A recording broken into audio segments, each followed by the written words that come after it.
আজ আমরা দেখতে চলেছি 2025 সালে রিলিজ হওয়া একটি অসাধারণ মুভি, যার নাম হলো দ্য ইটারনট। এটি মূলত একটি সার্ভাইভাল থ্রিলার মুভি, যেখানে এমন একটি ধ্বংস হয়ে যাওয়া পৃথিবীকে দেখানো হয়েছে যে পৃথিবী হঠাৎ করে কোনো এক অজানা কারণে বরফের নিচে তলিয়ে যায়, আর আকাশ থেকে পড়তে থাকা সমস্ত বরফও হয়ে যায় বিষাক্ত, যার ফলে সেই সামান্য বরফও যদি মানুষের শরীরে এসে পড়ে তাহলে সেই মানুষ সঙ্গে সঙ্গে সেখানে মারা যায়। এভাবেই পৃথিবী আস্তে আস্তে হতে থাকে মানবশূন্য। তাই পৃথিবীর আর কোনো মানুষই ঘর থেকে বের হওয়ার সাহসী পায় না, কারণ ঘরের বাইরে পা রাখলেই মৃত্যু নিশ্চিত। এমনই এক ভয়ানক পরিস্থিতির মধ্যে মানুষ কি পৃথিবীতে সার্ভাইভ করতে পারবে, নাকি পুরো পৃথিবী হয়ে যাবে মানবশূন্য, সেটাই আমরা দেখব আজকের এই মুভিটির গল্পে। আপনি যদি একজন সার্ভাইভাল মুভি লাভার্স হয়ে থাকেন তাহলে আজকের মুভিটি আপনার জন্য বেস্ট হতে চলেছে, কারণ এই মুভি শুরু থেকে শেষ পর্যন্ত পুরো গল্পটাই অনেক ইন্টারেস্টিং। তাহলে চলুন ঘুরে আসা যাক বরফের নিচে তলিয়ে যাওয়া এক পৃথিবীর গল্প থেকে। তো গল্পটি শুরু হয় ধ্বংস হয়ে যাওয়া এক পৃথিবীতে, যখন পুরো পৃথিবী বরফের নিচে তলিয়ে গিয়েছিল। এখন পৃথিবীর যেদিকেই চোখ যায় সেদিকেই শুধুমাত্র বরফ আর বরফ ছিল, কারণ কয়েক মাস আগে পৃথিবীতে অনেক বড় একটি তুষার ঝড় এসেছিল, আর বরফের সেই তুষার ঝড়টি ছিল একদম বিষাক্ত, যার ফলে তখনই পৃথিবীর প্রায় অর্ধেক মানুষ মারা যায়। আর সেই তুষার ঝড় প্রায় একটানা কয়েকদিন যাবৎ পৃথিবীতে চলতেই থাকে। তবে এই তুষার ঝড়টি একসঙ্গে পুরো পৃথিবীতে শুরু হয়েছিল, যার ফলে সেই অল্প কয়েকদিনের তুষার ঝড়ই একদম পুরো পৃথিবীকেই বরফের নিচে তলিয়ে দেয়। এতে পুরো পৃথিবী যেন একদম ধ্বংস হয়ে যায়। তাই পৃথিবীর প্রত্যেকটি জায়গায় এখন ফাঁকা অবস্থায় পড়ে আছে। তো এবার আমরা এই ধ্বংস হয়ে যাওয়া পৃথিবীতে একজন ব্যক্তিকে দেখতে পাই, যে কিনা একটি সেফটি স্যুট পরে খাবার পানির সন্ধানে বেরিয়েছে, আর তার আশেপাশে একজন মানুষও ছিল না। এখন এখান থেকে ঘটনা চলে যায় আজ থেকে প্রায় কয়েক মাস আগে, যেখানে আমরা একটি বোটের মধ্যে কয়েকজন মেয়েকে দেখতে পাই। তারা আসলে পার্টি করার জন্য শহর থেকে অনেক দূরের একটি সমুদ্রে এসেছে। তো তারা সবাই মিলে এখানে অনেক মজা করছিল, কিন্তু ঠিক তখনই দেখা যায় যে সেখানকার সমুদ্রের কিনারায় যে জায়গাগুলো ছিল আস্তে আস্তে সেখানকার প্রত্যেকটি জায়গার ইলেকট্রিসিটি চলে যায়। আর কিছুক্ষণের মধ্যেই দেখা যায় যে পুরো আকাশ জুড়ে খুব সুন্দর একটি আলো ছেয়ে যায়।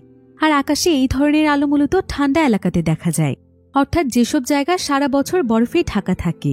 তাই তারা সবাই বুঝতে পারে যে এটা কোনো স্বাভাবিক ঘটনা নয়।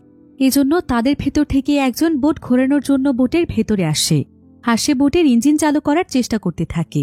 কিন্তু অদ্ভুতভাবে এখন বোটের কোনো ইলেকট্রনিক ডিভাইস কাজ করছিল না। মেয়েটি এতে বেশ অবাক হয়ে যায়।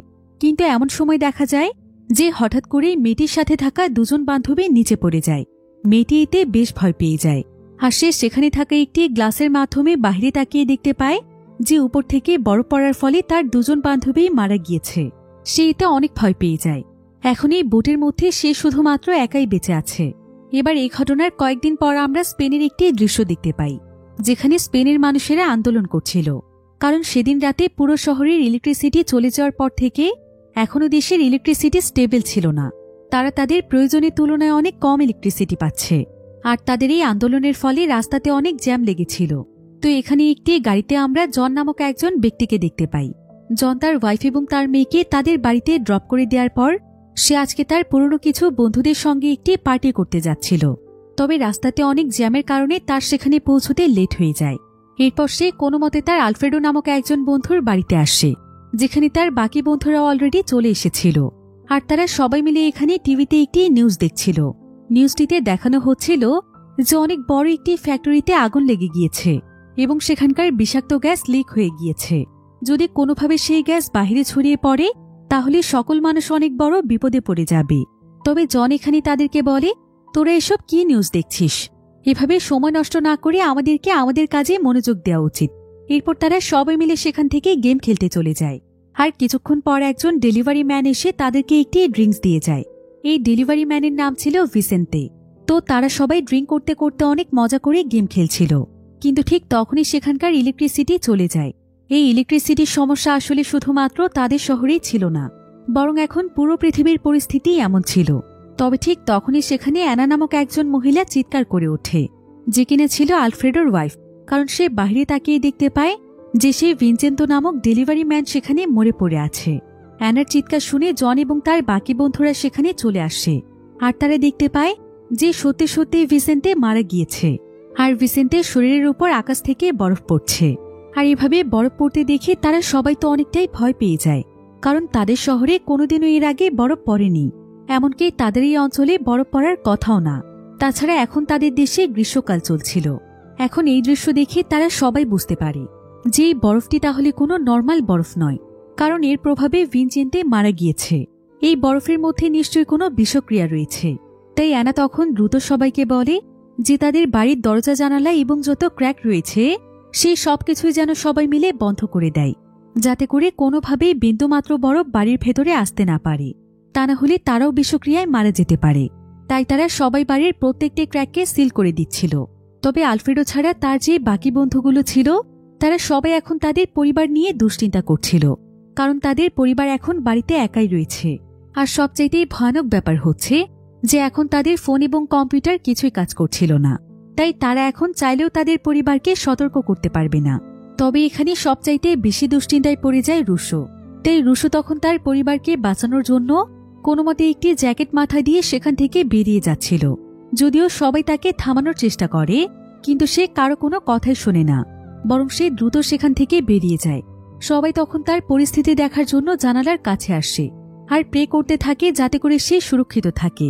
কিন্তু কিছুক্ষণ পরেই দেখা যায় ভিসেন্তের মতোই যখনই তার উপরে বরফ পড়তে শুরু করে তখনই সেই বরফের বিষক্রিয়ায় সেও মারা যায়।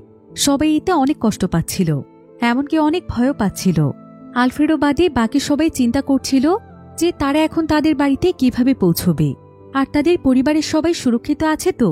তারা সবাই যখন এসব নিয়ে দুশ্চিন্তা করছিল ঠিক তখনই তাদের দরজায় কেউ একজন নক করে। এরপর তারা সবাই যখন গিয়ে দরজা খুলে দেয় তখন দেখা যায় যে এখানে একজন ডেলিভারি গার্ল এসেছে। হয়তো কারো বাসায় ডেলিভারি করতে এসে সে আটকা পড়ে গিয়েছিল। মেয়েটি জানায় যে তার ডেলিভারি করার বাইকটি খারাপ হয়ে গিয়েছিল, যার কারণে সে এখানকার একটি রাস্তার কিনারায় ফেসে গিয়েছে। আর সৌভাগ্যবশত তার কাছে একটি ওয়াটার শিল্ড ছিল, যার কারণে যখনই বরফ পড়তে শুরু করেছে তখন সে শুধুমাত্র ঠান্ডা থেকে বাঁচার জন্য শিল্ডটি তার গায়ে দিয়েছিল। কিন্তু পরক্ষণেই সে তার চোখের সামনে কয়েকজনকে মারা যেতে দেখে সে বুঝতে পারে যে এই বরফের মধ্যে বিষাক্ত কোনো কিছু রয়েছে। তবে এই ওয়াটার শিল্ডের কারণেই সে বেঁচে গিয়েছে। আর আলফ্রেডোদের বাড়ির পেছনে একটি পুরনো গ্যারেজ রয়েছে। এই মেয়েটি সেই গ্যারেজের মাধ্যমেই এসেছে। মেয়েটিকে দেখে জনের মাথায়ও আইডিয়া আসে। সে চিন্তা করে যে সেও এই মেয়েটির মতোই তার বাড়িতে যাবে, কারণ তার ওয়াইফ এবং মেয়ের জীবন এখন অনেক ঝুঁকিতে রয়েছে। আর মেয়েটিকে দেখে তারা তো এখানে বুঝতেই পেরেছে যে শরীর ঢেকে রাখতে পারলে তারা সুরক্ষিত থাকবে। তাই জন তখন আলফ্রেডোর গ্যারেজের একটি গাড়ি স্টার্ট করতে যায়। তবে গ্যারেজে থাকা প্রত্যেকটি গাড়ি খারাপ ছিল, তাই তাকে এখন পায়ে হেঁটেই যেতে হবে, কারণ গতকাল রাতে সে যে গাড়িটি নিয়ে এসেছিল সেই গাড়িটি সে এখান থেকে দূরের একটি গ্যারেজে রেখে এসেছিল, যেখানে যাওয়া এখন তার পক্ষে সম্ভব নয়। আলফ্রেডো তখন জনকে ভেতরে নিয়ে যায়, আর তারা সবাই মিলে জনকে পুরনো কিছু জিনিসপত্র দিয়ে একটি সেফটি স্যুট তৈরি করে দেয়। এমনকি তাকে একটি গ্যাস মাস্কও পরিয়ে দেয়, যাতে করে নিঃশ্বাসের মাধ্যমে তার ভেতরে বিষাক্ত গ্যাস ঢুকতে না পারে। এরপর যখন বাহিরে একটু ভোরের আলো ফোটে তখন জন তাদের সবার কাছ থেকে বিদায় নেয়, আর সবাই ভেতর থেকে বাহিরে দেখতে থাকে যে জনের পরিণতিও আবার ভিনসেন্টের মতো হবে না তো। সবাই এই বিষয়টি নিয়ে অনেক দুশ্চিন্তায় ছিল। অন্যদিকে জনও অনেক সাহস করে বাহিরে পা রাখে, আর তার উপর অল্প অল্প করে স্নো পড়তে শুরু করে। তবে সৌভাগ্যবশত দেখা যায় যে জনের এই সেফটি স্যুটটি তার কাজে লাগে, অর্থাৎ এই স্যুটটির জন্য সে বিষাক্ত স্নোফলের হাত থেকে বেঁচে যায়। সবাই এতে যেন নিজের মাঝে প্রাণ ফিরে পায়। এরপর জন সবাইকে বাহির থেকে ইশারা দিয়ে বলে যে সে খুব শীঘ্রই তার ওয়াইফ এবং মেয়েকে নিয়ে ফিরে আসবে। এরপর তারা সবাই মিলে একসঙ্গে কোনো সুরক্ষিত জায়গাতে যাবে। এই বলে জন সেখানে যেতে শুরু করে যেখানে তার ওয়াইফ এবং মেয়ে রয়েছে। তবে আশেপাশের পরিস্থিতি দেখে সে একদম অবাক হয়ে যায়, কারণ এক রাতের মধ্যেই সবকিছু যেন একদম ধ্বংস হয়ে গিয়েছে। রাস্তাঘাটে সবকিছু পরিত্যক্ত অবস্থায় পড়ে আছে এবং চারিপাশে পশু পাখি এবং অনেক মানুষের লাশও পড়ে আছে। হয়তো তারা সময় মতো স্নোর হাত থেকে বাঁচতে পারেনি। এমন সময় জন পেছনে তাকিয়ে দেখতে পায় যে একটি টাওয়ারের মধ্যে একজন মানুষের লাশ ঝুলছে। এই ব্যক্তি মূলত ছিল একজন ইলেকট্রিশিয়ান। টাওয়ারটিতে ইলেকট্রিক কাজ করতে এসে সে এখানেই মারা গিয়েছে। বিষয়টি দেখে জনের অনেক খারাপ লাগে। অন্যদিকে আমরা আলফ্রেডো রয় অ্যানাকে দেখতে পাই। অ্যানা ক্লান্ত হয়ে ঘুমিয়ে পড়েছিল, আর যখন তার ঘুম ভাঙে তখন সে দেখতে পায় যে অনেক বেলা হয়ে গিয়েছে, কিন্তু এখনো বাহিরে বরফ পড়ছে। তবে অন্যদিকে আলফ্রেডো সারা রাত দুশ্চিন্তায় ঘুমোয়নি। তাই অ্যানা তখন আলফ্রেডোর জন্য কিচেনে একটু চা বানাতে যায়। তবে সবাই অ্যানাকে এমনটা করতে নিষেধ করছিল, কারণ হতে পারে যে পানির মধ্যেও বিষাক্ত গ্যাস ছড়িয়ে পড়েছে। তাই সব কাজ এখন তাদেরকে অনেক সাবধানে করতে হবে। ভুল করেও বাহিরের খাবার বা পানি যাচাই না করে মুখে দেয়া যাবে না। তো তারা তো চাইলেও এখন ট্যাবের পানি খেতে পারবে না। এদিকে তাদের কাছে মাত্র কয়েক বোতল পানি মজুদ ছিল। তাই সবাই এতে অনেক দুশ্চিন্তায় পড়ে যায়। এরপর অ্যানা তাদের সবাইকে বলে যে তাদের বাড়ির আশেপাশে একটি স্টোর রয়েছে, সেখান থেকেই তাদেরকে খাবার পানি এনে স্টোর করে রাখতে হবে। তবে আপাতত এখন তাদের কাছে যেটুকু খাবার পানি রয়েছে সেগুলো এখন তাদেরকে সুরক্ষিত রাখতে হবে, কারণ বাহিরে এখন নিশ্চয়ই তাদের মতো অনেক মানুষেরা আছে, আর সবাই তো ভালো মানুষ হয় না। তাই তারা হয়তো তাদের উপর হামলা করে তাদের খাবার পানি নিয়ে যেতে পারে। এবার এমন সময় সেখানকার স্টোর রুম থেকে আলফ্রেডো আসে। আলফ্রেডো সবাইকে বলে যে তার কাছে আরও একটি গ্যাস মাস্ক রয়েছে। সে এখন একাই একটি সেফটি স্যুট বানিয়ে এখানকার পুলিশ স্টেশনে যাবে, কারণ সেখানে এই ধরনের অনেক মাস্ক এবং পোশাক পাওয়া যাবে। এরপর সে সবার জন্য একটি করে সেফটি মাস্ক এবং পোশাক নিয়ে আসবে, এবং তারপরেই তারা সবাই মিলে একসঙ্গে স্টোর থেকে খাবার আনতে যাবে। অন্যদিকে জন পায়ে হাঁটতে হাঁটতে অনেকটা রাস্তা পার করে ফেলেছিল। তবে যখন সে একটি রেল লাইনের কাছে আসে তখন সে সেখানে একটি ট্রেন দেখতে পায়, আর সেই ট্রেনের মধ্যে অনেক মানুষ বন্দী অবস্থায় ছিল। হয়তো তারা ট্রেনে থাকাকালীন সময়ে স্নোফল পড়তে শুরু করেছিল। তারা নিজেদেরকে এই ট্রেনের বগির মধ্যেই লক করে রেখেছে, এবং তারা চাইলেও এখন বাহিরে বের হয়ে আসতে পারছে না, কারণ বাহিরে আসলে তারা মারা যাবে, আর ভেতরে থাকলেও তারা না খেতে পেয়ে মারা যাবে। তাই তারা এখানে জনের কাছে সাহায্য চাচ্ছিল। জন তখন ট্রেনের ভেতরে চলে যায়, আর তাদের সবাইকে একটি পানির বোতল দিয়ে বলে যে তার কাছে এখন তাদেরকে সাহায্য করার মতো আর কিছুই নেই। সে চেষ্টা করবে তাদের জন্য কোনো সাহায্য নিয়ে আসার, ততক্ষণ পর্যন্ত তারা যেন ভুল করেও কেউ বাইরে না যায়। এরপর জন হাঁটতে হাঁটতে অবশেষে তাদের বিল্ডিংয়ে এসে পৌঁছয়, আর সে বিল্ডিংয়ের মধ্যেও অনেক মানুষকে মৃত অবস্থায় দেখতে পায়। তবে সৌভাগ্যবশত অনেকেই বুঝতে পেরেছিল যে বরফের কারণে মানুষ মারা যাচ্ছে, তাই তারা সময় মতো নিজেদেরকে সুরক্ষিত করে রাখতে পেরেছিল। এবার জন তাড়াতাড়ি করে 10 নম্বর ফ্লোরে আসে, আর সে দ্রুত তাদের অ্যাপার্টমেন্টে চলে যায়, যেখানে তার ওয়াইফ ইলানা ছিল। ইলানা জনকে জীবিত দেখতে পেয়ে অনেক খুশি হয়ে যায়, কিন্তু জন এখানে জানতে পারে যে তার মেয়ে ক্লারা বাড়িতে নেই, কারণ গতকাল রাতে সে তার বান্ধবীদের সঙ্গে একটি পার্টি করতে গিয়েছিল, আর তখন থেকে সে ফিরে আসেনি। অর্থাৎ বোটের মধ্যে আমরা যাদেরকে পার্টি করতে দেখেছিলাম সেখানেই তার মেয়ে ক্লারা ছিল। আর এখন তো কারো সঙ্গে কন্ট্যাক্ট করার মতো কোনো ব্যবস্থা ছিল না। সেই সাথে সে ক্লারার বান্ধবীদের বাড়ির অ্যাড্রেসও জানত না যে সেখানে গিয়ে সে তার মেয়েকে খুঁজবে। তাই ইলানা তার মেয়ের জন্য প্রচণ্ড কাঁদছিল, কিন্তু জন তখন তাকে সান্ত্বনা দেয় এবং বলে যে সে যেভাবেই হোক ক্লারার স্কুলে যাবে, আর সেখান থেকেই তার বান্ধবীদের বাড়ির অ্যাড্রেস বের করবে। সে যেভাবেই হোক ক্লারাকে খুঁজে বের করবে। অন্যদিকে বিল্ডিংয়ের একজন ব্যক্তি জনের দিকে লক্ষ্য করেছিল যে জন একটি সেফটি স্যুট এবং মাস্ক পরে বাহির থেকে এসেছে, এতে সে সুরক্ষিত ছিল। তাই সে তখন চার্লি নামক একজন ব্যক্তিকে এই বিষয়টি গিয়ে জানায়, কারণ তার এই চার্লিকে এখন তাদের লিডার বানিয়েছিল। তো এদিকে জন যখন তার মেয়েকে খোঁজার জন্য তার অ্যাপার্টমেন্ট থেকে বের হয়, তখন চার্লি তার সমস্ত সঙ্গীদেরকে নিয়ে এখানে চলে আসে, আর সে জনকে তার মাস্ক এবং স্যুটটি দিয়ে দিতে বলে, কারণ এই স্যুট পরে তারা বাহিরে গিয়ে খাবার পানি নিয়ে আসবে এবং এই বিল্ডিংটিকে সুরক্ষিত রাখবে। যদিও জন তাদেরকে বলে যে প্রথমে সে তার মেয়েকে ফিরিয়ে আনতে চায়, কারণ তার মেয়ে মারা যেতে পারে। তবে তার কেউ জনের কথায় রাজি হচ্ছিল না। তাই জন বুঝতে পারে যে এভাবে করে সে তার মেয়েকে বাঁচাতে পারবে না। সেই গান দিয়ে সে তাদের সবাইকে ভয় দেখায়, আর সে ইলারাকে নিয়ে দ্রুত সেখান থেকে দৌড়ে পালিয়ে যাচ্ছিল।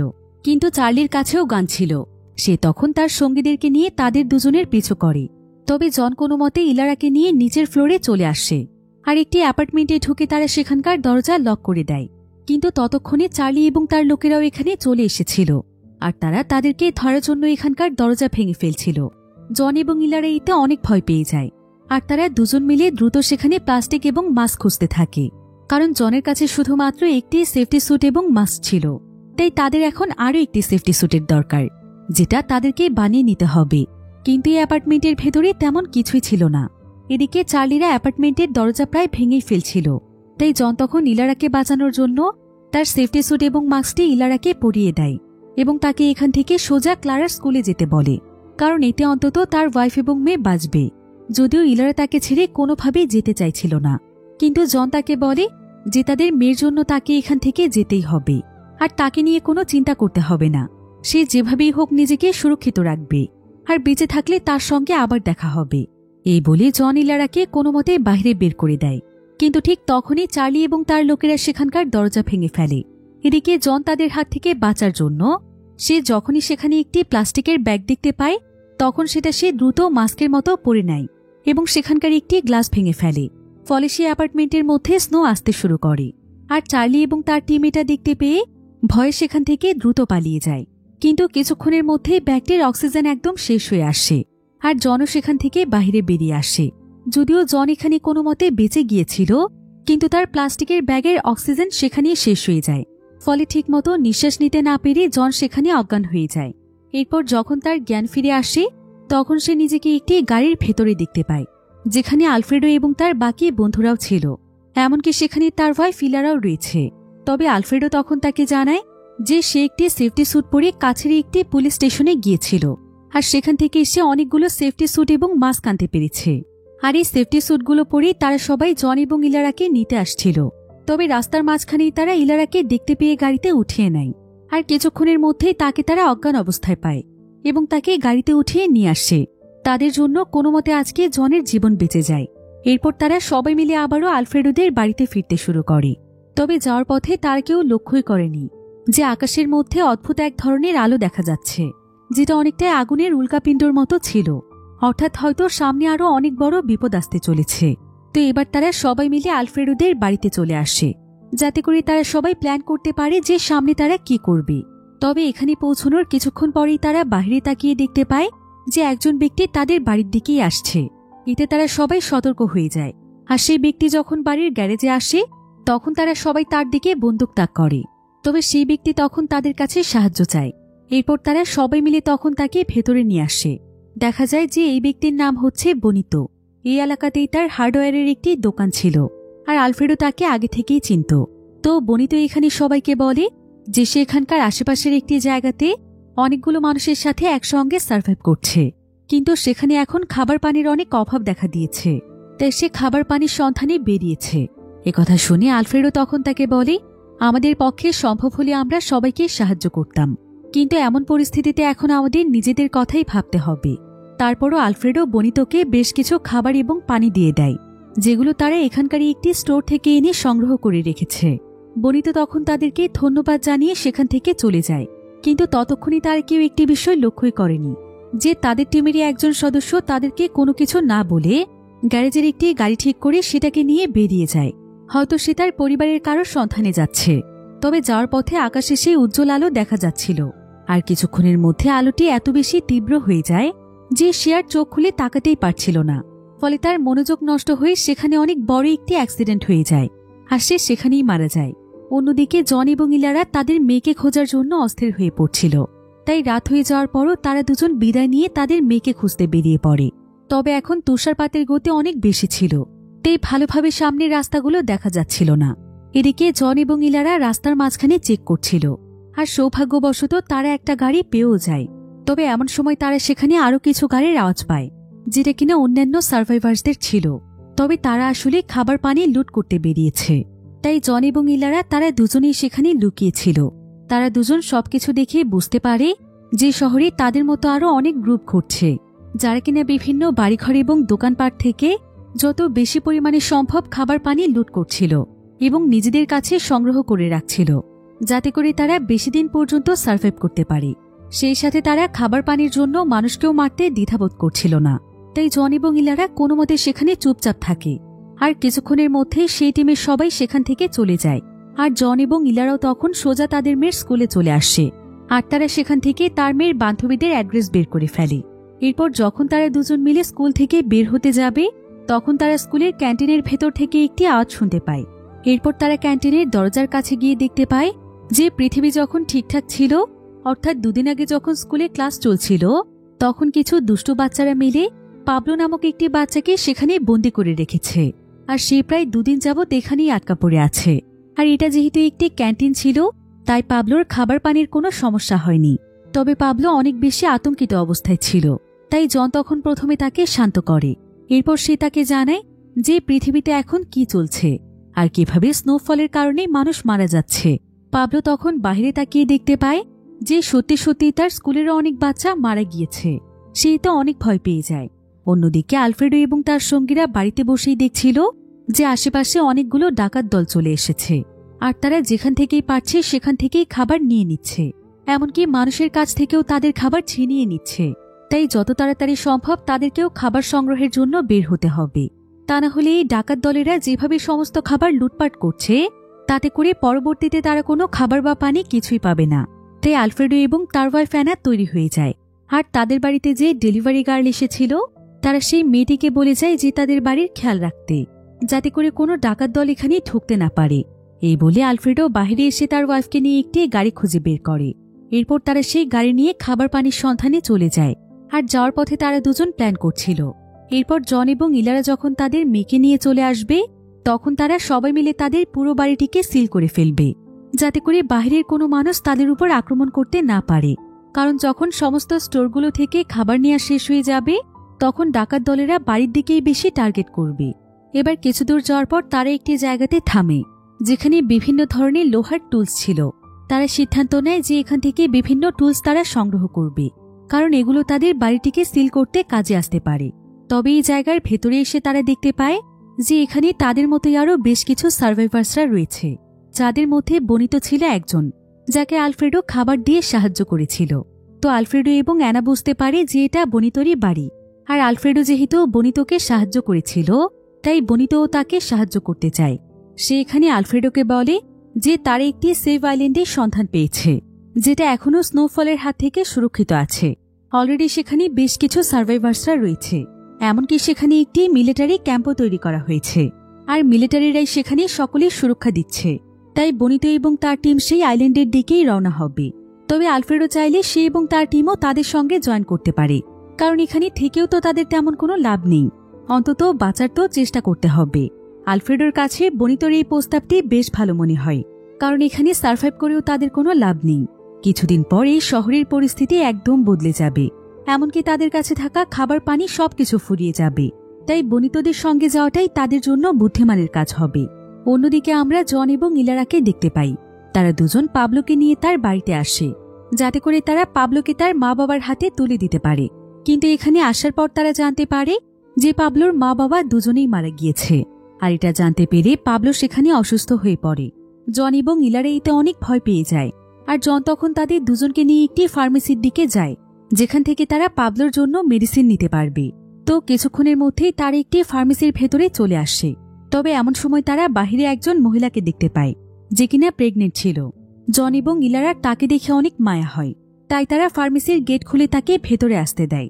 কিন্তু আসলে এটা একটা ট্র্যাপ ছিল, কারণ সেই মহিলার সঙ্গে তার পুরো টিম রয়েছে। তো সেই টিমের সবাই ভেতরে এসে জন এবং ইলারার দিকে বন্দুক তাক করে। আর তারা জোর করে জনের কাছ থেকে তাদের গাড়ির চাবিটি নেওয়ার পর জন এবং ইলারাকে সেখানকার একটি বাথরুমের মধ্যে বন্দি করে দেয়।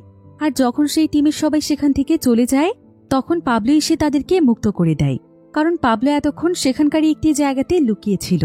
অন্যদিকে আলফ্রেডো এবং অ্যানা বাড়িতে আসার পর আলফ্রেডো অ্যানার সঙ্গে ডিসকাস করছিল যে আসলেই তাদের শহর ছেড়ে যাওয়াটা ঠিক হবে কিনা। অ্যানা তখন তাকে বলে যে তাদেরকে এখান থেকে যেতেই হবে, তা না হলে কিছুদিন পরেই শহর আর বসবাসের উপযোগী থাকবে না, কারণ এখানকার মানুষ আস্তে আস্তে অনেক হিংস্র হয়ে উঠছে। তাই তার আগেই তাদেরকে কোনো সেফ জায়গাতে যেতে হবে।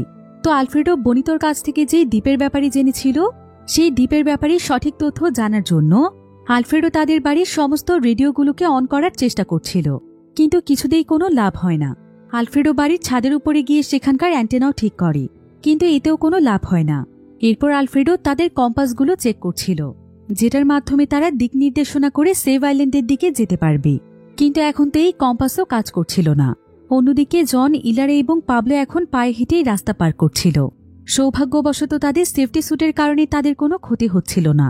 তবে তাদের তিনজনেরই অনেক বেশি ঠান্ডা লাগছিল, আর এখনও তাদেরকে অনেকটা রাস্তা পায়ে হেঁটেই পার করতে হবে। এজন্য জন যখন সেখানে একটি গাড়ি দেখতে পায়, তখন সে সেই গাড়িটিকে লুট করার সিদ্ধান্ত নেয়। কিন্তু গাড়িটির কাছে যাওয়ার পর সে দেখতে পায় যে একটি পরিবার তাদের ছোট্ট একটি মেয়েকে নিয়ে বাঁচার চেষ্টা করছে। তাই জন আর এই খারাপ কাজটি করতে পারে না। আসলে জনের পক্ষে কোনো অন্যায় করা সম্ভবই ছিল না। তাই জন ইলারা এবং পাবলোকে নিয়ে আবারও হাঁটতে শুরু করে। এরপর এক পর্যায়ে তারা সেই ট্রেনের কাছে চলে আসে, যে ট্রেনের একটি বগির মধ্যে অনেকগুলো মানুষ বন্দী ছিল। কিন্তু এখন ট্রেনটির মধ্যে একজন মানুষও ছিল না। জন এতে বুঝতে পারে যে হয়তো ক্ষুধা এবং পিপাসায় বাঁচার জন্য তারা বেরিয়ে গিয়েছে, আর রাস্তাতেই হয়তো তাদের মৃত্যু হয়েছে। সে নিজের পরিবারকে বাঁচাতে গিয়ে তাদের জন্য কিছুই করতে পারেনি। তাদের কথা তো সে ভুলে গিয়েছিল। এসব ভেবে জন অনেকটাই কষ্ট পাচ্ছিল, কিন্তু এমন পরিস্থিতিতে তারও কিছুই করার ছিল না। এরপর জন ক্লান্ত হয়ে হিলারি এবং পাবলোকে নিয়ে আলফ্রেডোর বাড়িতে চলে আসে। আর এখানে এসে তারা জানতে পারে যে আলফ্রেডো এবং বাকি সবাই একটি সেভ আইল্যান্ডের দিকে যাচ্ছে, কারণ এখানে থাকলে তাদের জীবনে ঝুঁকি রয়েছে। আলফ্রেডো তখন জনকে বোঝায় যে অনেক হয়েছে, তার মনে হয় না যে এতক্ষণ পর্যন্ত তার মেয়ে বেঁচে আছে, তাই জনের এখন তার মেয়েকে খোঁজা বন্ধ করা উচিত। তার উচিত তাদের সঙ্গে সেভ আইল্যান্ডে যাওয়া। কিন্তু জন এতে অনেক রেগে যায়, আর সে আলফ্রেডোকে বলে যে সে তার মেয়েকে না পাওয়া পর্যন্ত কোথাও যাবে না। এসব নিয়ে আলফ্রেডোর সঙ্গে তার একটু তর্কাতর্কি হয়। এরপর তারা সিদ্ধান্ত নেয় যে জন এবং ইলারা আলাদাভাবে তাদের মেয়েকে খুঁজবে, আর আলফ্রেডো তাদের পুরো টিমকে নিয়ে সেভ আইল্যান্ডের দিকে রওনা হবে। এবার সকালবেলা জন এবং ইলারা সবকিছু রেডি করে ফেলে। অন্যদিকে আলফ্রেডো তার কয়েকজন টিম মেম্বারকে নিয়ে কাছের একটি শপ থেকে আরও বেশি খাবার এবং পানি আনতে যায়, যাতে করে যাওয়ার পথে তাদের খাবার পানির সংকট না দেখা দেয়। কিন্তু ভেতরে ভেতরে আলফ্রেডোর অনেক খারাপ লাগছিল যে সে তার সবচাইতে প্রিয় বন্ধু জনকে এখানে রেখে যাচ্ছে। তাই আলফ্রেডো ডিসাইড করে যে সে জনকে রেখে কোথাও যাবে না, বরং সে জনের সঙ্গে তার মেয়েকে খুঁজতে যাবে। এরপর তারা একসঙ্গে সেভ আইল্যান্ডের উদ্দেশ্যে রওনা হবে। তাই আলফ্রেডো তখন ইলারার বদলে জনকে তার সঙ্গে নিয়ে যেতে বলে। এরপর জন এবং সে দুজন মিলে বেরিয়ে পড়ে ক্লারাকে খুঁজতে। তবে হঠাৎ করেই মাঝ রাস্তাতে তারা দেখতে পায় যে অনেকগুলো গাড়ি দিয়ে একটি রাস্তা ব্লক করা আছে, আর এমনভাবে ব্লক করা আছে যে রাস্তার অপর প্রান্তে কিছুই দেখা যাচ্ছিল না।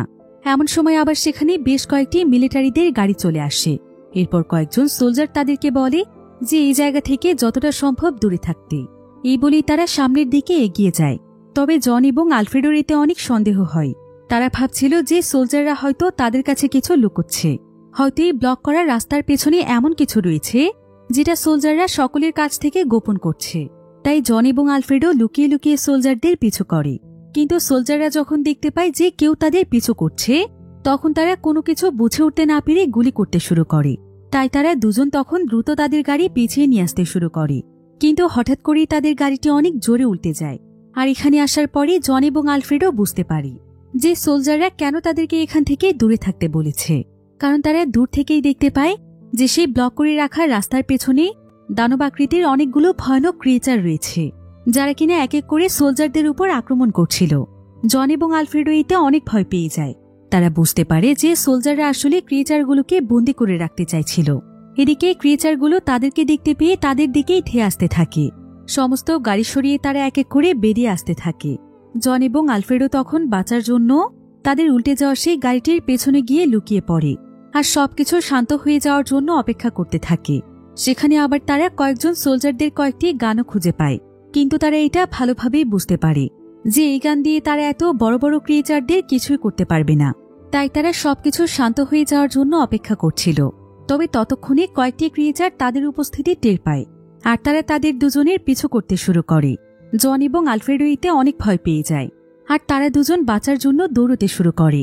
দৌড়তে দৌড়তে তারা অনেকটাই দূরে চলে আসে। তখন একজন বিল্ডিং থেকে একজন ব্যক্তি তাদেরকে বিল্ডিং এর ভেতর আসতে বলছিল, আর সে তাদেরকে বাঁচানোর জন্য বিল্ডিং এর উপর থেকে ক্রিয়েচারগুলোর উপর আগুন ছুড়ে মারছিল। আর এই সুযোগে আলফ্রেডো এবং জন সুরক্ষিতভাবে বিল্ডিংটিতে আসতে পারে। এরপর তারা দেখতে পায় যে বিল্ডিংটি মূলত আসলে একটি চার্চ ছিল, যেখানে তাদের মতো আরও বেশ কিছু মানুষ সার্ভাইভ করছে। তো এখানে চার্চের যে নান ছিল, সেই নান তাদেরকে বিল্ডিং এর ছাদে নিয়ে যায় এবং সে তাদেরকে আকাশে সে আগুনের মতো বস্তুটিকে দেখায় এবং বলে যে এগুলো হচ্ছে এক ধরনের স্পেসশিপ, যেটা কিনা অন্য কোনো গ্রহ থেকে এসে পৃথিবীতে ঘুরে বেড়াচ্ছে। আর এগুলো আকাশে দেখা দেওয়ার পর থেকেই আশেপাশে সেই অদ্ভুত ক্রিয়েচারগুলোকে দেখা যাচ্ছে। হতে পারে ক্রিয়েচারগুলো অন্য কোনো গ্রহ থেকে এখানে আসছে, অর্থাৎ তাদের সামনে এখন আরো অনেক বড় বিপদ চলে এসেছে। এবার দেখতে দেখতেই রাত হয়ে যায়। তাই জন এবং আলফ্রেডো তাদের টিমের কাছে ফিরে যাওয়ার সিদ্ধান্ত নেয়, কারণ তাদেরকেও এই ক্রিয়েচার সম্পর্কে সতর্ক করতে হবে। কিন্তু নান এখানে কোনোভাবেই তাদেরকে এখানকার দরজা খুলতে দিতে চাইছিল না, কারণ যদি ভুল করেও সেই ক্রিয়েচারগুলো একবার বুঝতে পারে যে এখানে মানুষ রয়েছে, তাহলে সব ক্রিয়েচার একসঙ্গে এখানে চলে আসবে। তাই তারা যেন কাল সকালে সবকিছু দেখে শুনে তারপর যায়। এখন সবাইকে বাঁচানোর জন্য আজকের রাতটা তাদেরকে সেখানেই থাকতে হয়। এরপর দেখা যায় যে এখানকার প্রত্যেকে এক এক করে পাহারা দিচ্ছিল। তারা দেখছিল যে কোনো ক্রিয়েচার তাদের দিকে আসছে কিনা। এদিকে জোয়ান তো তার মেয়ে ক্লারার জন্যই চিন্তিত ছিল। সে মনে মনে চিন্তা করছিল যে তার মেয়ে হয়তো আর বেঁচে নেই। না জানি এই ভয়ানক সময় তার মেয়ে কোথায় আটকে আছে, সে কি আদৌ বেঁচে আছে নাকি মারা গিয়েছে। এমন সময় জন বাহির থেকে কিছু আওয়াজ শুনতে পায়। তাই চেক করার জন্য জন সোজা উপরে চলে যায়। এরপর সে বাহিরের দিকে তাকিয়ে দেখতে পায় যে বাহিরে এখন শত শত ক্রিচার রয়েছে। অর্থাৎ দেখতে দেখতে এদের সংখ্যা অনেক বাড়ছে। আর এখন এমন একটি সময় আসতে চলেছে যে এই চার্চের বিল্ডিংও তাদের কাউকে বাঁচাতে পারবে না। তাই জন তখন আবারও সবার কাছে ফিরে আসে আর সে তাদের সবাইকে প্রস্তুত হতে বলে, কারণ তাদেরকে যত তাড়াতাড়ি সম্ভব এই জায়গা ছাড়তে হবে, তা না হলে যে কোনো সময় ক্রিয়েচাররা এখানে চলে আসতে পারে। জনের কথা শুনে সবাই তখন প্রস্তুতি নিতে থাকে। তারা তাদের সমস্ত জিনিসপত্র গুছিয়ে ফেলতে শুরু করে। এবার যখন বেশ কয়েক ঘন্টা সময় পার হয়ে যায় তখন আশেপাশে কোনো রকমের সারা শব্দ পাওয়া যাচ্ছিল না। জন তখন এখানে সবাইকে বলে যে রাতের বেলা হয়তো ক্রিয়েচারগুলো ঘুমিয়ে থাকে, এজন্যই প্রায় অনেক সময় ধরে তাদের কোনো সারা শব্দ পাওয়া যাচ্ছে না। আর তাদেরকে এখন এই সুযোগটিকেই কাজে লাগাতে হবে, এখনই এখান থেকে বেরিয়ে পড়তে হবে। জন তখন সবাইকে বলে যে তাদের সবাইকে অনেক সাবধানে চলতে হবে, যাতে করে কোনোভাবেই সামান্য পরিমাণ আওয়াজ না হয়। এরপর জন এবং বাকি সবাই বেরিয়ে পড়ে। সবাই এখানে জনের পিছু পিছু আস্তে আস্তে হাঁটছিল। জন যে সমস্ত রাস্তাতে ক্রিয়েচার দেখেছিল সেই রাস্তা দিয়ে না গিয়ে উল্টো রাস্তা দিয়ে সবাইকে নিয়ে যায়। তবে সেখানে একটি দেয়াল ছিল, তাই জন তখন বেশিরভাগ লোকদেরকে সেখানে থাকে একটি বাসের মধ্যে লুকিয়ে পড়তে বলে। আর সে এবং আরও বেশ কয়েকজন সেই দেয়ালটিকে ভাঙতে শুরু করে, যাতে করে এই জায়গা দিয়ে তারা এখান থেকে পালাতে পারে। কিন্তু অন্যদিকে বাসের মধ্যে ছোট্ট একটি বাচ্চা ছিল, আর হঠাৎ করে এই বাচ্চাটি কাঁদতে শুরু করে। এতে করে তার কান্নার আওয়াজে সেখানে বেশ কয়েকটি ক্রিয়েচার চলে আসে। ক্রিয়েচারগুলো বাসটিকে ঘিরে ধরে। এরপর সেই ক্রিয়েচারগুলো বাসটির উপর হামলা করতেই যাবে, কিন্তু ঠিক তখনই দেখা যায় যে তাদের মধ্যে এক বয়স্ক দম্পতি সোজা চার্চের ছাদে চলে যায় আর সেখানে গিয়ে অনেক জোরে জোরে ঘণ্টা বাজাতে শুরু করে, যার ফলে ক্রিয়েচারগুলোর মনোযোগ সেদিকে চলে যায় আর ক্রিয়েচারগুলো তাদের দিকে আসতে থাকে। তারা দুজন তখন একে অপরের হাত শক্ত করে চেপে ধরে আর শেষবারের মতো দুজন দুজনকে বিদায় জানায়, কারণ তারা বাকি মানুষদেরকে বাঁচানোর জন্য ইচ্ছে করেই নিজেদের জীবন স্যাক্রিফাইস করছে। আর তাদের এই স্যাক্রিফাইসের বিনিময়ে এবারের মতো তারা সবাই বেঁচে যায়। অন্যদিকে জন এবং তার সঙ্গীরা সেই দেয়ালের পেছনে কোনো রাস্তা পায় না, তাই জন তখন তার সঙ্গীদেরকে নিয়ে সেই গাড়ি স্তূপটির কাছে চলে যায় আর সেখান থেকে তারা কোনো মতে একটি গাড়ি বের করে ফেলে। কিন্তু ততক্ষণে ক্রিয়েচাররা তাদের উপস্থিতি টের পেয়ে গিয়েছিল। জন তখন ক্রিয়েচারগুলোকে শুট করতে শুরু করে আর সে কোনো মতে তার সমস্ত সঙ্গীদেরকে সেখান থেকে খুঁজে পাওয়া একটি গাড়ির মধ্যে বসিয়ে নেয়। এরপর সে কোনো মতে গাড়ি স্টার্ট করে সেখান থেকে চলে যায়, ফলে সেই ক্রিয়েচারগুলো আর তাদেরকে ধরতে পারে না। এবার জোয়ান এবং আলফ্রেডো তাদের বাড়ির সামনে চলে আসে। এরপর তারা বাকি সবাইকে বিদায় জানিয়ে দ্রুত তাদের বাড়িতে আসে, এটা দেখার জন্য যে তারা সবাই ঠিক আছে কিনা। তো এখানে আসার পর তারা জানতে পারে যে তারা সবাই সুরক্ষিত আছে। আর জনের জন্য তো এখানে অনেক বড় একটি সারপ্রাইজও ছিল, কারণ তার মেয়ে ক্লারাও এখানে ছিল। অর্থাৎ তার মেয়ে ক্লারা বেঁচে আছে। ক্লারা নাকি গতকাল রাতেই তাদেরকে খুঁজতে খুঁজতে এখানে চলে এসেছে, কারণ সে জানত যে আলফ্রেডো তার বাবার অনেক ভালো বন্ধু, তাই তার মা বাবা এখানেই থাকতে পারে। তাই এতদিন পর জন এবং ইলারা স্বস্তির নিঃশ্বাস ফেলে। তারা দুজন তাদের মেয়ের সঙ্গে আজকের দিনটা রিল্যাক্সে কাটায়। অন্যদিকে বাকি সবাই পুরোপুরিভাবে এবার প্রস্তুতি নিতে থাকে, যাতে করে খুব শীঘ্রই তারা সেভ আইল্যান্ডের দিকে রওনা হতে পারে। তবে এমন সময় সেখানে সার্ভাইভার্সদের একটি গ্রুপ চলে আসে। তারা বুঝতে পেরেছিল যে আলফ্রেডোরা এখান থেকে চলে যাচ্ছে, তাই তারা এখানে তাদেরকে একটি অফার করে। তারা তাদের কাছ থেকে তাদের বাড়িটি এবং গ্যারেজটি নিতে চায়, আর এর বিনিময়ে তারা তাদেরকে তাদের একটি কার হাউস দিতে চায়, যেটার মাধ্যমে তারা সবাই যে কোনো জায়গাতে যেতে পারবে। এমনকি সেখানে অনেক ফ্যাসিলিটিও পাবে, কারণ কার হাউসগুলোতে সাধারণত বাড়ির মতোই সবকিছুই থাকে। তাই কার হাউসে করে যে কোনো জায়গাতে জার্নি করাটা অনেক সহজ। এখন এমনিতেই যেহেতু আলফ্রেডোদের তাদের বাড়ি এবং গ্যারেজের কোনো প্রয়োজন ছিল না, তাই তারা তাদের এই অফারে সঙ্গে সঙ্গেই রাজি হয়ে যায়। এরপর আলফ্রেডো তাদেরকে তাদের বাড়ির চাবি দিয়ে তাদের কাছ থেকে হোম কারের চাবিটি নিয়ে নেয় এবং তাদের জিনিসপত্র নিয়ে গাড়িটিতে শিফট হতে শুরু করে। জন তার মেয়ে ক্লারাকেও গাড়িতে নিয়ে আসে। তবে এখানে দেখা যায় যে ক্লারা এখানে ফিরে আসার পর থেকে অনেক অদ্ভুত আচরণ করছে। তার আচরণে অনেকটাই পরিবর্তন এসেছিল। তবে সবাই ভাবছিল যে সে অসুস্থ বলে এমন করছে, তাই কেউ তার দিকে খুব একটা মনোযোগ দেয় না। এরপর তারা সবাই তাদের সমস্ত প্রয়োজনীয় জিনিসপত্র গুছিয়ে নেওয়ার পর দ্রুত তাদের হোম কার নিয়ে সেখান থেকে রওনা হয়ে যায়। প্রায় বেশ কয়েক ঘন্টা ড্রাইভ করে তারা একটি সমুদ্রের কাছে পৌঁছয়, যেটার মাধ্যমে তারা সেই সেভ আইল্যান্ডে যাবে।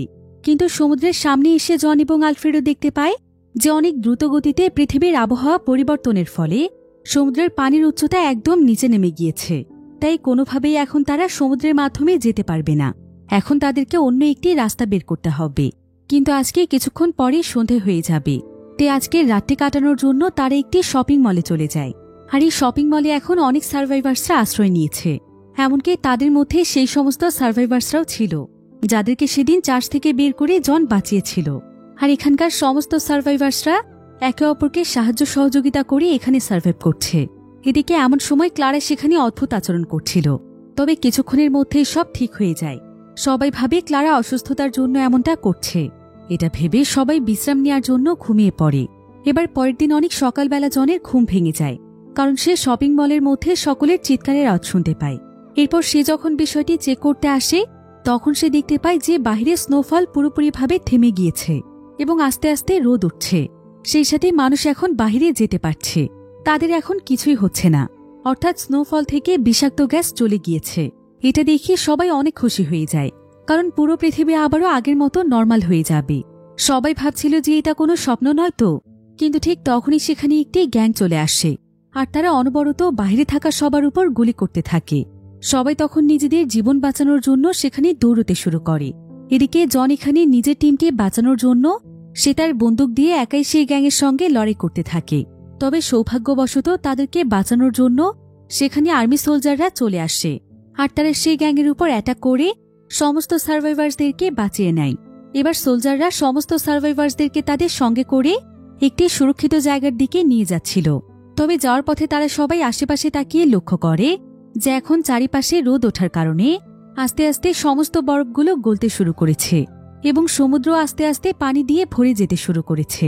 এরপর দেখতে দেখতে প্রায় কয়েক সপ্তাহ সময় পার হয়ে যায়। আর জন এবং তার টিম সহ যত মানুষ ছিল তারা সবাই এখন একটি মিলিটারি ক্যাম্পে থাকে এবং সবাই মিলেমিশেই একসঙ্গে খাবার পানির ব্যবস্থা করে। সেই সাথে সোলজাররা এখানে তাদেরকে মিলিটারি ট্রেনিংও দেয়, যাতে করে তারা সবাই মিলে সেই ক্রিয়েচারগুলোকে মারতে পারে এবং পৃথিবীকে সুরক্ষিত রাখতে পারে। অন্যদিকে এখন রেডিও সহ যত ইলেকট্রনিক ডিভাইস ছিল সবকিছুই আস্তে আস্তে কাজ করতে শুরু করেছিল। আর মিলিটারি ক্যাম্পের রেডিওর মাধ্যমে সবাই জানতে পারে যে পুরো পৃথিবী থেকেই নাকি সেই বিষাক্ত গ্যাস চলে গিয়েছে এবং আস্তে আস্তে মানুষ তাদের স্বাভাবিক জীবনে ফিরে যাচ্ছে। তবে কেউই বুঝতে পারছিল না যে এসবের শুরু কিভাবে হলো, আবার থেমেই গেল কিভাবে। তবে এখন পর্যন্ত তারা কেউই তাদের শহরে প্রবেশ করতে পারেনি, কারণ শহরে তো এখনও নিশ্চয়ই সেই ক্রিয়েচারগুলো রয়েছে। এবার একদিন সন্ধেবেলায় তারা একে অপরের সঙ্গে আলোচনা করছিল যে সোলজাররা নাকি তাদের মধ্য থেকেই কয়েকজন মানুষকে শহরে পাঠাতে চায়, যাতে করে তারা শহরের সমস্ত পরিস্থিতি দেখতে পারে যে শহরটি এখন থাকার উপযোগী কিনা। এজন্য তাদেরকে একটি ট্রেন ব্যবহার করতে হবে যেটা সোজা তাদের শহরের দিকে যায়। তো পরের দিন সকালবেলা জন এবং তার টিমের কয়েকজন সদস্যরা মিলে একটি পরিত্যক্ত ট্রেনকে সচল করে ফেলে আর তারা সবাই মিলে সেই ট্রেনটির মাধ্যমে শহরে প্রবেশ করতে পারে। এতে তারা সবাই অনেক খুশি হয়ে যায়। তবে ট্রেন থেকে নামার পর তারা দেখতে পায় যে আশেপাশের অনেক জায়গার বরফ গলে গিয়েছে, কিন্তু এখন শহরের অনেক জায়গা ধ্বংস হয়ে গিয়েছে। পুরো শহর পরিত্যক্ত অবস্থায় পড়ে আছে, আশেপাশে কোনো মানুষ নেই। এরপর তারা প্রত্যেকটি জায়গা চেক করে একদম অবাক হয়ে যায়, কারণ এখন শহরের মধ্যে সে একটি ক্রিয়েচারও ছিল না। তবে তারা বুঝতে পারছিল না যে হঠাৎ করে এই ক্রিয়েচারগুলো কোথায় গেল। হয়তো পৃথিবীতে এখন সেই বিষাক্ত গ্যাস না থাকার ফলে ক্রিয়েচারগুলোও চলে গিয়েছে। এবার তাদের পুরো গ্রুপটি দুই ভাগে ভাগ হয়ে যায়। এর মধ্যে একটি গ্রুপ চলে যায় শহরের অপর প্রান্তের পরিস্থিতি চেক করতে, আর জন এবং তার গ্রুপ চলে যায় একটি রেডিওর কাছে। তারা সবাই মিলে রেডিওটিকে সেট আপ করে রেডিওর মাধ্যমে তাদের বেসের মধ্যে এখানকার তথ্যগুলো পাঠাতে থাকে। তারা জানায় যে পৃথিবী এখন আবারও আগের মতো হয়ে গিয়েছে। এখন আশেপাশের কোথাও কোনো বিষাক্ত বরফ নেই, আর পৃথিবী থেকে বিষক্রিয়া চলে যাওয়ার ফলে সেই ক্রিয়েচারগুলোও কোথাও চলে গিয়েছে, কারণ পুরো শহরের কোনো জায়গাতেও একটি ক্রিয়েচারকে দেখা যায়নি। তারা আগেই ধারণা করেছিল হয়তো ক্রিয়েচারগুলো অন্য কোনো গ্রহের, হয়তো পৃথিবীর আবহাওয়া এখন তাদের অনুকূলে না থাকার ফলে তারা আবারও পৃথিবী থেকে ফিরে গিয়েছে। তাই পৃথিবী এখন মানুষের জন্য নিরাপদ। পৃথিবী আবারও মানুষের বসবাসের উপযোগী হয়ে উঠছে, যদিও পরিস্থিতি এখন আর আগের মতো নেই।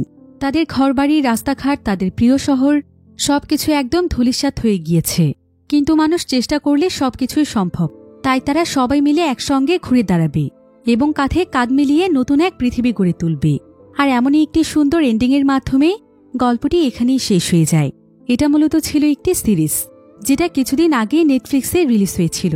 তবে সিরিজটি দেখার পর হয়তো আপনাদের মনে কোনো প্রশ্ন থাকতে পারে যে পৃথিবী হঠাৎ করেই কেন বদলে গেল, আর কেনই বা পৃথিবীর এতগুলো মানুষ মারা গেল। আসলে আমরা মানুষেরা কখনোই প্রকৃতির ঊর্ধ্বে নই, তাই পৃথিবীতে কখন যে কি ঘটে যাবে সেটা সৃষ্টিকর্তা ছাড়া কেউ জানে না। আর এতে খুব ভালোভাবেই বোঝা যায় যে পৃথিবীতে আসলে মানুষের অর্থ সম্পদ এবং ক্ষমতা কিছুই নয়। তো এই গল্পটি আপনাদের কাছে কেমন লেগেছে সেটা অবশ্যই আমাকে ভিডিওর নিচে কমেন্ট করে জানাতে ভুলবেন না। তো আজকের ভিডিও এই পর্যন্তই। দেখা হবে পরবর্তী নতুন কোনো ভিডিওতে। সে পর্যন্ত সবাই ভালো থাকুন, সুস্থ থাকুন। আল্লাহ হাফিজ।